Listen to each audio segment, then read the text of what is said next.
weeks ago now, I talked about my decision to sell my super zoom lens, my Nikon 28-300mm, and how I was going to get rid of that and replace it with better glass that broke up the focal range. Well, I've made my first purchase. Big drum roll. I've gone for a Tamron 24-70mm f2.8 2.8 lens. Now, I pretty much only just got this, so I haven't really used it. So I thought I'd come to a beautiful glen on the Isle of Man here that's absolutely packed with bluebells at the moment. And I thought I'd take it out, give some first impressions on this, and see if I can actually pick up any nice shots along the way. To be honest, taking pictures of bluebells is something I've never really excelled at. I've been coming to this location for on and off for the last few years, and I've probably visited here about half a dozen times. And I've never ever been actually all that satisfied with the pictures I've managed to get here. I don't know whether that's just because woodland photography doesn't really sit comfortably with me. I never feel that excited about it, or whether it's the location itself, but yeah, I've always struggled photographically, I have to say, with these. And today feels no different. I've come here and I feel like I'm struggling to see compositions at the moment. They're certainly not jumping out to me.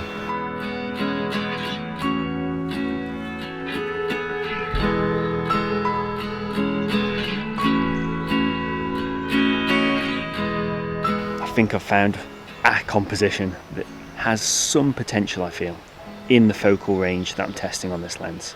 So if you look behind me, I've got a nice collection of broken branches and ferns, and a very deep blue collection of bluebells sitting in the background behind it. I feel looking across this, there's enough interest in this scene to kind of make it worthwhile. The only thing I'm a little bit concerned about is I've chosen a particularly bright day to come here, stupidly. Don't know why.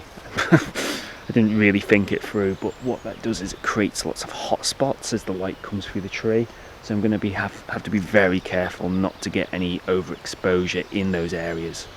So I've shifted my composition ever so slightly. I've actually come round the side of the log slightly, and you can see I've got a really nice fern that sits just in the foreground here. So that's going to be my main focal point, and then running back from that, the log kind of twists in some nice shapes leading off, and then behind that you've got a really deep blue covering of bluebells. So I think as a composition it's not perfect, but it's the best I've seen so far. So I've set up and I'm going to be shooting at about f14, about a third of a second, ISO 64 at about 35mm, but I'm also going to stick on some bracketing to cover a few stops difference, because this light coming through the trees really is burning out some areas. On my histogram you can just see it's going crazy. So I think in post-processing, try and compile all of these bracketed shots to get a more even exposure.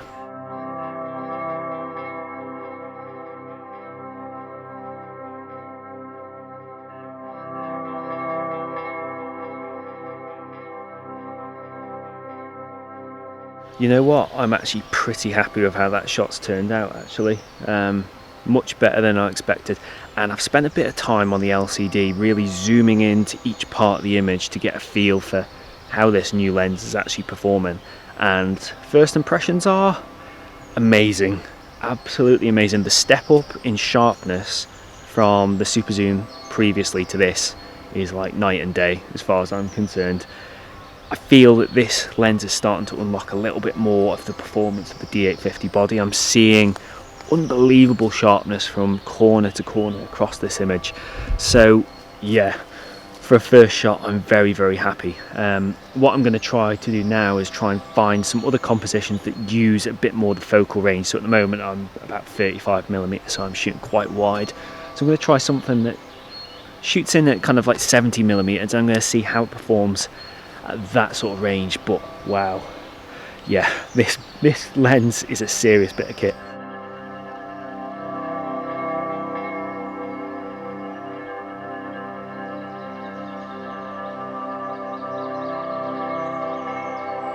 I've spent a little while wandering around here trying to find another composition that can work with 70mm, and I found none. But strangely I found myself gravitating back to the same log, and I think I found one. For me, in this entire Glen, I don't know whether it's just because I'm lousy at this, but this broken tree in the middle is the most photogenic thing here. It's very difficult to find compositions in and amongst the trees, particularly with the 24-70 lens. But here, I've set up a composition and I'm looking across the broken log and across the bluebells that run out behind it, and I think there's potential, but at the moment I'm getting quite uneven light across the log that I'm not quite happy with, so I'm just going to wait and see when the sun moves to see whether the light gets a bit more favourable. So while I wait for the light to improve here, I'll give you a little bit more of a rundown on why I chose this lens over the others. So my shortlist was essentially 3 lenses. I was thinking about the Nikon, the Sigma, or this one within the 24-70 range, and specifically I wanted 2.8 glass because I do a lot of astrophotography, so I feel that may well come in useful, particularly at the wide end of the focal range.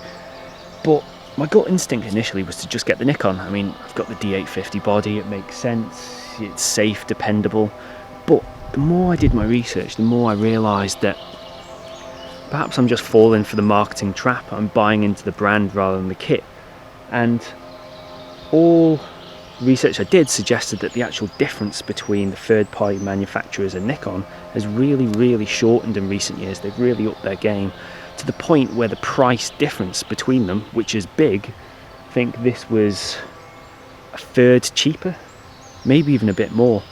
That price difference is more and more difficult to actually justify, and I have to say I'm really happy I've gone for this lens. It feels professional, very well built, and it doesn't feel cheap in any way, shape or form. If there was a Nikon logo on that, honestly I would not tell the difference whatsoever. The quality on it is brilliant, and I haven't had a great deal of opportunity to do much shooting with it, but the first few shots that I've tried with it look exceptional. It clocks in at about 800 grams, so it's quite heavy, but that's actually not all that different to the super zoom that I had previously, so it's not going to make a big difference to my camera bag weight. I think the big difference will come when I get the 70 to 200 and add that in. Haven't yet decided what I'm going to get for that, but my research is ongoing. So yeah, overall I'm pretty happy with it. Another really nice feature on this, it's got really good optical stabilization. I think it goes to 5 stops, and everything I've read suggested that they've now almost surpassed Nikon's VR. A lot of people think they actually have.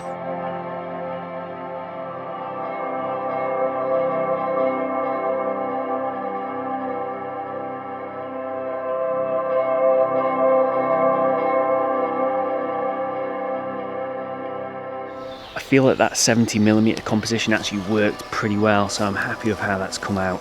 And again, the sharpness is insane. First impressions on this lens are amazing, really amazing, so I'm really looking forward to shooting with this in the coming weeks and months and seeing what I can do with it. Potentially it might allow me to take my photography to another level in terms of the output and image quality that I'm getting, but we'll have to wait and see on that front. Now I am going to find a really low light area. I'm going to try out the vibration reduction hand holding a shot and see how it turns out.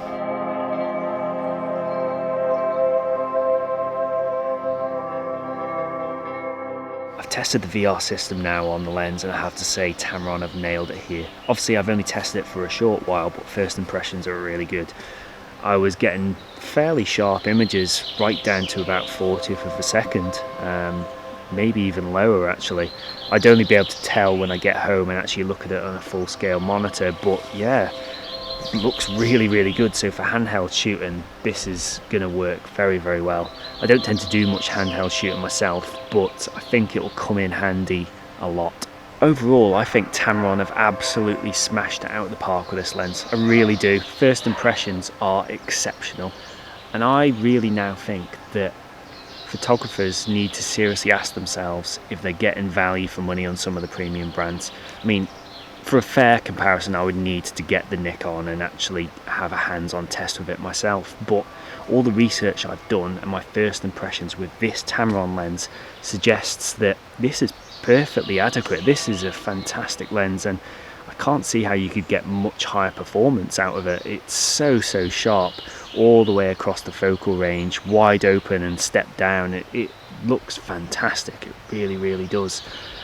I think there's a tendency for a lot of photographers to buy into the brand, and it's not just photography, it happens with a lot of things. Just because it's got a certain brand name on, you assume it's automatically the best, and because it's more expensive you assume it's the best. But yeah, the purchase of this lens will make me start to question that, and yeah, I may have to think very carefully about the 70 to 200mm purchase. Automatically I was going to gravitate to a Nikon for that, but I may well consider the 70 to 200 G2 from Tamron as a very strong candidate based on the performance of this lens.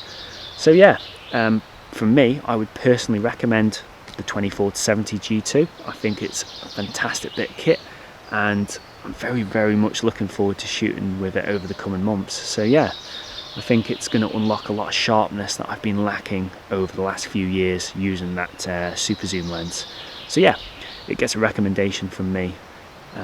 If you've enjoyed today's little video, I hope it's been useful. I haven't gone into too much of the technicals because yeah, that stuff I kind of find a bit boring. I've just been giving you my hands-on first impressions.